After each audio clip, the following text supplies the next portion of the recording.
Guys তোমরা তো জানোই আমার বিকাল হলে এখানে ক্ষুধা লাগে, নাস্তা বানানোর কিচ্ছু নেই, কোনো ব্যাপার না, শুধুমাত্র যদি ঘরে আলু থাকে তাইলেই হয়েছে। কেরামতির বুদ্ধি বাইর করলাম। তো দেখো এখানে আমি 4টা আলু নিয়ে নিয়েছি। আর আমার নতুন ছুরিটা পাইতেছি না। কুয়েত থেকে যে আমার দুলাভাই পাঠিয়েছিল সেই ছুরিটা আমি কোথায় দিয়ে রেখেছি। তার জন্য দেখো গাইস আমার আগের ছুরিটা দিয়ে ঠুস করে কেটে নেবো। আলুগুলোকে আমি সুন্দর করে কেটে নিচ্ছি, যেমনে মন চায় সেমনে কাটবা, কাটা নিয়ে কোনো কথা হবে না। আলুগুলো আমার কাটার ডান। দেখো এই পাশে আবার একটু পচা, এটাতেও কেটে ফেলাই দিই। কথায় আছে না উপরে ফিটফাট ভিতরে সদর কাট। আলুর অবস্থা ঠিক এরকমই হয়েছে। এখন দেখো গাইস আলুগুলোকে আমি পানিতে নিয়ে নিব। ওরে শালার, এটাও দেখি পচা, এটার একদম ফালাই দিব। যে সবগুলো আলু বাটিতে তুলে গাইস এগুলোকে ঝাঁকানা গ্যাসটারে ধুয়ে নিলাম। এবার গরম পানিতে দিয়ে দিব, সাথে সামান্য লবণ দিয়ে গাইস আলুগুলোকে সুন্দর করে সিদ্ধ করে নিব। সবকিছু সুন্দর করে নিব, বুঝছো? আলুগুলো সিদ্ধ করা হয়ে গেছে। এবার তুলে নিয়ে আমি খোসা ছাড়িয়ে নিয়েছি। সেটার ভিডিওতে তুলি নেই, কারণ খোসা তো সবাই চলতে পারে, তাই না? এবার গেছে এখানে একটা গ্রেটার নিয়ে আলুগুলোকে সুন্দর করে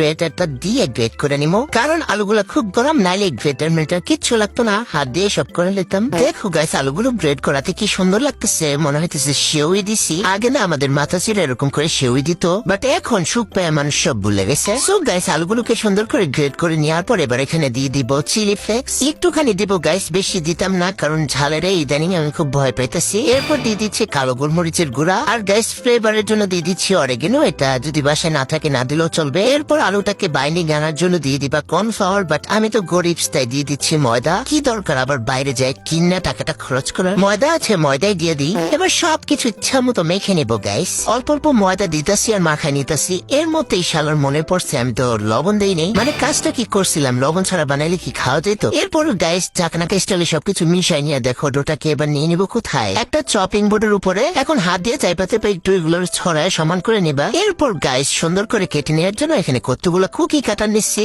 ভেবেছিলাম গাইস চাঁদ তারা ল্যাপটপ সবকিছু বানালাম, কিন্তু কোনোভাবেই হচ্ছিল না। আমার সাথে 2 নাম্বারই করেছে। আমি ভাবছিলাম এগুলো দিয়ে বানাই ইচ্ছার মতো, এগুলোর মধ্যে তেল মাখাই নিয়ে তারপর আবারও কাটতেছি, কিন্তু তারপরও হইতেছে না। মানে শালার আজকে হবেই না, শুধু সময়গুলো নষ্ট করলাম। এরপর আবারও সমান করে চারকোনা বানায় এবার ছুরি দিয়ে কেটে নিব। দেখো গাইস কি সুন্দর করে ট্রায়াঙ্গেল শেপ দিয়ে কেটে নিচ্ছি। মনে কইতেছি এটাই তো সুন্দর হয়েছে, শুধু সময়গুলো নষ্ট করছি। যাই হোক গাইস সবগুলো কেটে নিয়েছি। এবার চলো তেলে ভেজে নিব। গরম তেলে একটা একটা করে ছেড়ে দিব। চলো স্টার গুলোকেও ভেজে নিব গাইস। দেখো জায়গা ধরতেছেন, এগুলো সাইড করে দিয়ে আমি ওই যে লাভটাকেও দিয়ে দিচ্ছি। এই নাস্তাগুলো যে এত ফুলবো কে জানতো। দেখো ফুলা পুরা পেট মোটা হয়ে গেছে। যাই হোক গাইস উল্টে পাল্টে মচমচে করে ভেজে নিয়েছি। এবার শুধু গাইস গরম টমেটো সস দিয়ে খাওয়ার পালা।